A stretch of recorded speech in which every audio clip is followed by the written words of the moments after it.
Bueno, un gusto y gracias nada, por la invitación a sumarme. No, por favor. Bueno, como pregunta introductoria, quiero que me cuentes, si te parece, cómo llegaste al diseño y qué experiencias marcaron tu decisión de dedicarte a esta disciplina. Ok. Bueno, a ver, desde chica yo asistía a talleres de arte plástico libre, desde los 11 años, después toda la adolescencia, todo el secundario estuve yendo con un artista plástico y también tenía taller de literatura, era como que teníamos un poco y un poco y bueno, pintaba al óleo, hacía escultura, hacía todo ese tipo de cosas.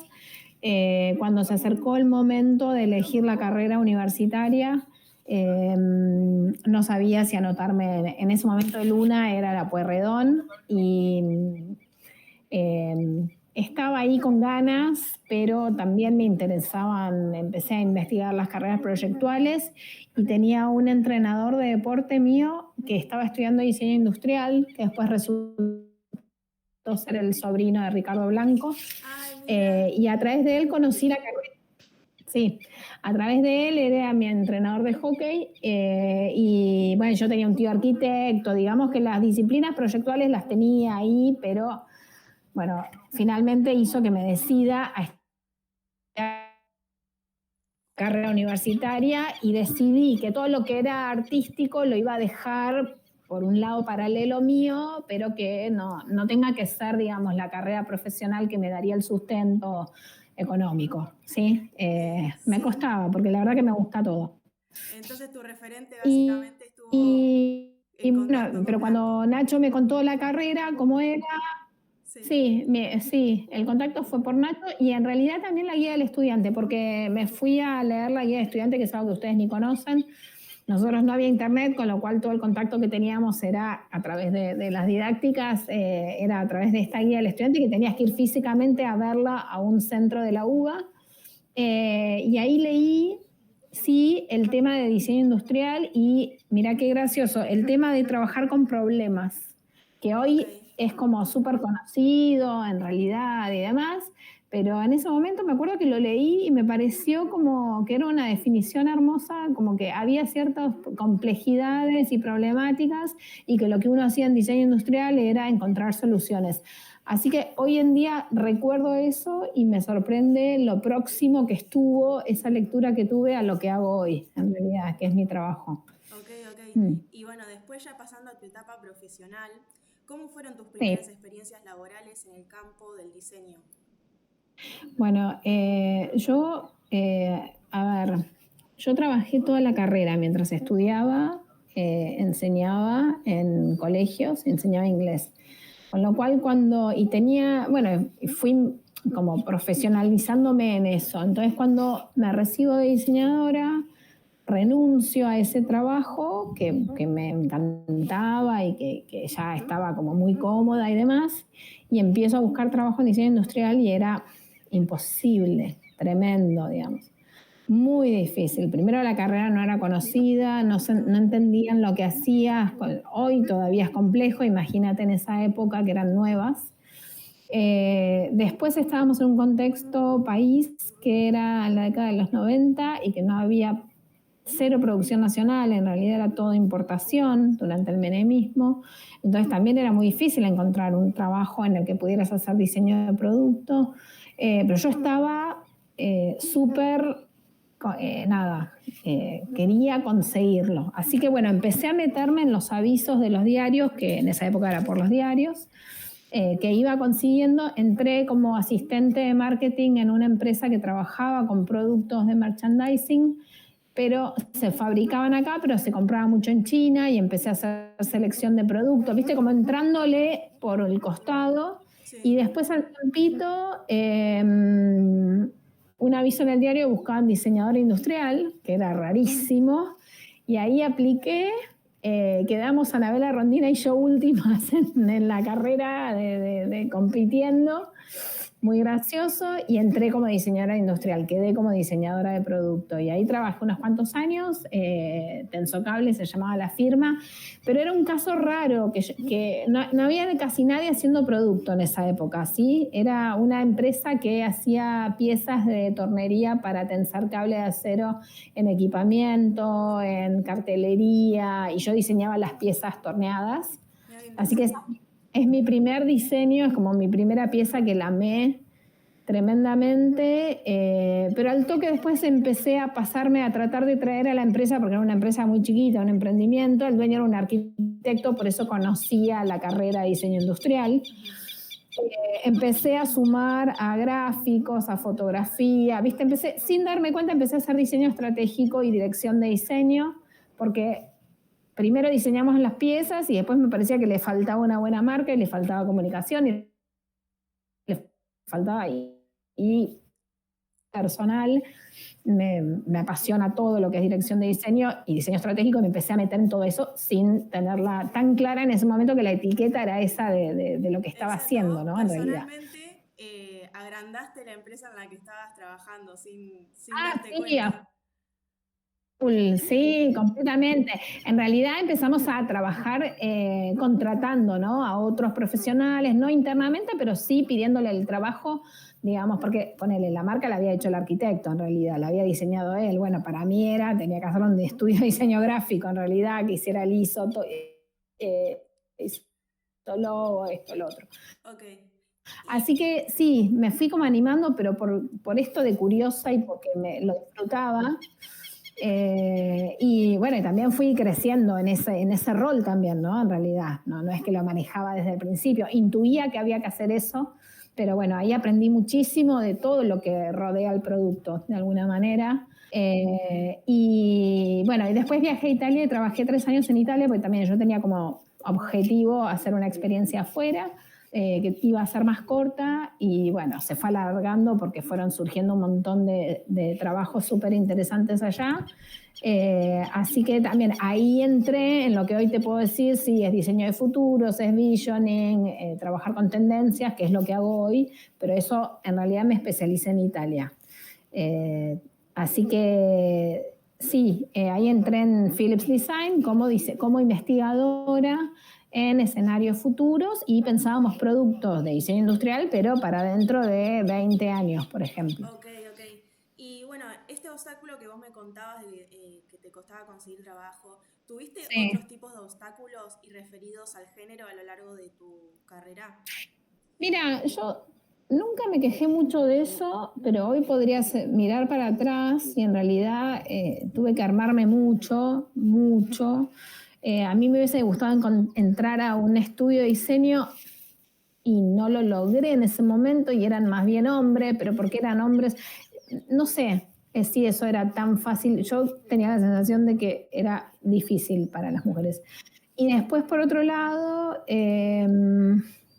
en la carrera había cuestiones de género fuertes que tenían que ver con, bueno, todo lo que era más la pata de ingenieros, en realidad en las carreras, en las materias más de tecnología. Sí, mi primer final fue un fracaso, yo era re buena alumna y fue un fracaso y para mí ahí hubo un sesgo de género muy fuerte. Hoy podría decir eso. Y después, bueno, cada vez que era ir a un taller, que llevabas algo a hacer prototipo, a pintar o demás, bajita, con voz aguda, mujer, digamos, en realidad me tenía que armar muy fuerte para eso, porque en general no todo el mundo, ojo, era variado. Pero había desconfianza de qué venías a hacer y más si eras diseñador. Encima te diría, también había un prejuicio con la carrera en sí, porque entrabas en ámbitos más duros y un diseñador era como algo más blando de alguna manera, así que también por ahí le pasaba a varones eso, que había como te lo marcaban, digamos que eso vos lo sentías, y a mí eso siempre me hizo como, bueno, tener que demostrar el doble de alguna manera, ¿no? Digamos, no me puedo quejar porque he hecho todo mi camino, pero seguramente que hubo algunos esfuerzos dobles que tuve que hacer en realidad. Y Y después, espera, estaba pensando, ¿alguna otra situación? Sí, después también lo he sentido, yo he estado también en política pública y lo he sentido cuando tuve cargos más altos. A veces sentía que, bueno, que eran otros códigos. Cómo se negociaba, cómo se hablaba, cómo yo a veces lo decía, parecía, no sé, un club inglés de hombres donde las cosas en realidad se definían en otro lado, que no era en el escritorio de trabajo. Que te dejaban como afuera de ese mundo. Y sí, en realidad sí. Pero eso te digo, no hace tantos años, en realidad, ¿no? Yo hace 20 y pico de años de carrera y esto me pudo haber pasado hace 10 años, 7 años en realidad. Sí, ahí había cuestiones en el mundo de la política, ponele, que se hacían sentir, si bien hay mujeres con cargos altos igual, pero... Y en cuanto a eso de la política que hablabas, ¿cómo combinaste o tuviste que negociar tu rol profesional con otros ámbitos de la vida, ya sea de los familiares o esto que contás político, militancia? Sí, sí. Mira, con lo familiar, yo tenía modelo, no mi mamá cuando en realidad nacimos nosotras dejó de trabajar y ella siempre había extrañado mucho el trabajar y ella en realidad nos crió para que, somos 3 hermanas mujeres y nos crió para que trabajemos, digamos. Teníamos ese mandato positivo, digamos, de desarrollarse profesionalmente y ser autónomos, así que tuvimos mucho apoyo digamos, eso de parte de mis padres, con lo cual ahí tengo una fortaleza traída de la cuna. Pero entonces nunca lo dudé, además yo soy la más chica, tenía mis hermanas que también eran muy activas trabajando y siempre se armaron sus estructuras con ayuda para que al tener los hijos y demás todo funcionara de alguna manera. Así que en realidad para mí era como algo natural, es decir, siempre tuve ayuda, me ocupé hasta los 18 de mi hija, tuve una misma señora que me ayudó a criarla en los horarios que yo no estaba en casa, ¿sí? Hasta el año pasado, en realidad Martina tiene 19, así que yo siempre digo que la criamos juntas. Y después me ocupé también de, como yo ya había estado en Italia, había estado con mucho acelere, de dar, y tuve a mi primera hija a los 33, 34, de tomarme los tiempos necesarios cuando creía para poder criarla también con algo de calidad, ¿no? No sé, horarios más reducidos en algunos momentos, escapadas a puerta de colegio, viste esas cosas que igual son medio un chino que te vas armando, pero estuve bastante alerta de eso, pero aboné mucho el vínculo con esta persona, con Mirta, que me ayudó en casa.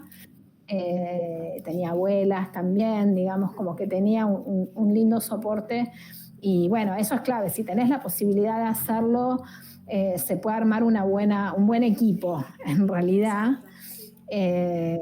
Si no, es muy complejo porque desde ya, a ver, hoy en día creo que no sé, mis hijos son más grandes y tengo la percepción de que cambió, o yo escucho y veo a los chicos en nuestra agencia, en nuestro estudio, tanto por igual, varón, mujer, adaptan a las necesidades de su propia familia. En el estudio se súper respeta eso. Eso no existía cuando yo empecé. No tenemos en los realidad. mismos derechos laborales actualmente que en su momento cuando vos arrancaste. Claro, era muy crudo y uno se sentía muy mal como mujer porque estabas todo el tiempo tratando de que no se note, tratando de compensar, porque si no era algo que estaba mal visto y imagínate, le ponías el doble, ¿no? Si ya tenías cierta mirada porque eras mujer en un ámbito industrial. Bueno, después me han pasado, ahora publiqué un artículo en Experimenta en el que cuento una experiencia de diseño fallido como algo positivo en el fondo porque aprendés, pero que tuve, sí, a delegados sindicales, ¿viste? Ambientes muy machistas en planta, porque a mí además me encantaba trabajar en planta, y en los que tuve que soportar solita como mujer, porque eran ámbitos completamente masculinos, no había nadie, no había ninguna mujer. No sé, algo me dio valentía siempre para meterme en ámbitos muy incómodos, en realidad. Perdón que estoy acá afuera. No, no pasa nada. Bueno, ahora para contextualizar, ¿qué cambios notaste en el Sí. campo del diseño argentino desde que comenzaste hasta el día de hoy? Bueno, a ver, es más conocido el diseño como disciplina en general, así que eso es un cambio, porque todo el mundo en general entiende cuando hablas de diseño de qué estás hablando. Hay muchas más voces, más personas, hay muchas más actividades vinculadas al diseño. Hay más trabajo, seguramente. Bueno, hay muchas más universidades, carreras, conocimiento local, escribiéndose y publicándose, así que un crecimiento, podríamos decir. Sí, eso en cuanto, después no sé, no creo que pueda hacer una valoración quali, eso a nivel cuanti, te diría. No, está bien. ¿Y qué huellas te interesa dejar para las nuevas generaciones que vienen de diseñadores? Yo ahora, mira, el año pasado se cumplieron 20 años del primer libro que publiqué y ahora estoy por sacar mi libro número 13, ahora en octubre, que lo voy a hacer con una editorial española y después con Experimenta y bueno, CP67 lo va a distribuir acá en América Latina. A lo largo de los años, el publicar para mí se convirtió como en mi misión y como mi legado, que siempre tengo. Es como que hago diseño, gestiono diseño, trabajo como consultora, pero no puedo evitar conceptualizar y escribir sobre los cambios que la disciplina va sufriendo, adaptándose en realidad, ¿no? Este nuevo libro habla sobre, entiende al diseño como una disciplina para producir sentido social, ambiental, económico, cultural, estético. Y justamente lo pongo como un manifiesto para que las nuevas generaciones entiendan o puedan elegir ese rol tan importante de alguna manera y necesario que se viene además encima con las nuevas tecnologías de inteligencia artificial y demás, donde todas las disciplinas se ponen en jaque, es decir, de qué nos vamos a ocupar, ¿no? Entonces yo en este último libro, si vos mirás todos mis libros, en el primero hablo de identidad estratégica, el otro de diseño estratégico, el otro ya suma innovación, y ahora este es producir sentido, que me parece que es lo más urgente y necesario en nuestros mundos materiales, donde o te reemplaza la tecnología, pero ¿quién le va a dar sentido? ¿Quién le va a dar el valor o así? Donde un mundo vaya, quién va a tomar las riendas y la decisión. Bueno, yo creo que el diseño es una disciplina ideal para discutir estas temáticas y juntos tomar decisiones en los ámbitos que son necesarios, digamos, tomar el control. Entonces mi legado, me parece, tengo producto hecho, tengo gestión, tengo un montón de enseño, de hecho ahora estoy en el campus de los espacios donde enseño. Creo que es a través de lo textual, del crear nuevos conceptos en torno a la comprensión disciplinar, ¿no? De la misión de la disciplina y también de instrumentos de diseño que ayudan a diseñar con estos enfoques. ¿Sí? Ok, es que todo está avanzando muy rápido en cuanto a la tecnología y es esto que decís, es como cuando surgió la fotografía, que el dibujo, el arte, intentó captar lo que la fotografía no podía. Bueno, actualmente tenemos que captar lo que la inteligencia artificial no puede. Excelente, lo estás diciendo, pero perfecto, en realidad. A mí no me asusta porque creo que nuestro rol sigue intacto, que es las personas, vos mirás las distintas culturas, cada cultura tomó decisiones distintas en relación a un mismo tema inventó rituales distintos, se sentó de distinta manera, comió distintas cosas. Entonces, en realidad, de todas las yo lo cito a Deleuze, a Gilles Deleuze en este nuevo enfoque, de todas las infinitas identidades posibles, haces ancla en una que para vos tiene significado, ¿sí? En realidad elegís un sentido y después eso lo manifestás, lo compartís y se convierte en símbolo compartido, ¿no?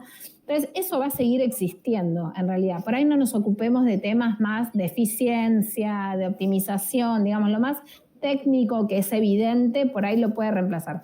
El único miedo es toda la gente que queda en esta transición en modelos anteriores y se reemplazan tareas y bueno, ahí obvio, como cualquier cambio, no solo el tecnológico, el económico, hace que haya muchas personas en realidad que quedan sin misión, sin tarea o sin preparación para lo nuevo que se viene.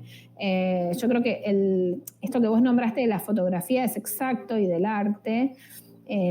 Uno podría decir, bueno, el arte es el que menos riesgo debería tener. Hay gente que dice, no, sí, el NFT y esto que te hacen. No, a ver, el sentido del arte es la persona, es el individuo desde lo que lo atraviesa y después lo universaliza. Eso lo va a tener que seguir haciendo la persona y creo que eso es lo que comparte arte con diseño en realidad. Por eso es tan importante hoy que los diseñadores y las diseñadoras tienen que entender qué quieren decir.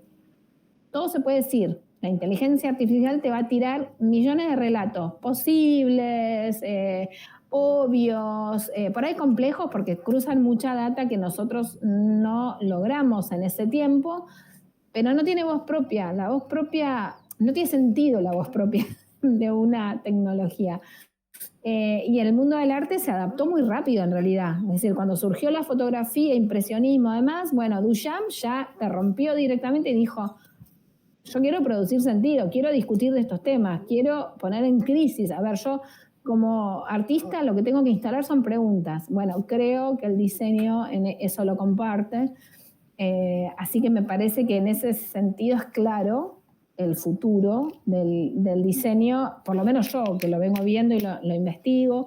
Cuando yo empecé a trabajar en Italia, trabajábamos con estos criterios en parte hace 20 años, que era entender a las culturas, a las personas, desde la sociología, desde la cultura, y proyectar escenarios futuros que tenían que tener sentido con esos deseos y necesidades en realidad. Entonces me parece que eso que en ese momento, hace 20 años, era una subdisciplina muy de nicho, bueno, yo creo, en el libro lo propongo, por eso estudio estos 20 años de proyectos que trabajan en esa línea, que ahora se va a convertir en casi la tarea del diseño, en realidad. Y nosotros en nuestra práctica, en el estudio, en nuestra agencia también lo hacemos, ayudamos a las empresas, a veces terminamos diseñando con ellos protocolos de convivencia, ponele, y vos decís, pero eso es diseño industrial, pero parecería que esa es la necesidad que tienen, los ayudamos a entender, a priorizar y a hacer un artefacto que a veces el artefacto es un manifiesto, ponele, ¿entendés? Y estamos súper preparados. Entonces, bueno, está buenísimo darse cuenta de que uno tiene esas capacidades que son necesarias y un poco, bueno, los libros míos, fundamentalmente este último, es como que pone esa banderita para que se empodere la disciplina de diseño en un rol, como digo, que es necesario, que está en demanda. Productores de sentido. Exacto. Bueno, y para finalizar, ¿cómo imaginas el futuro del diseño argentino si se lo piensa desde una perspectiva feminista y plural?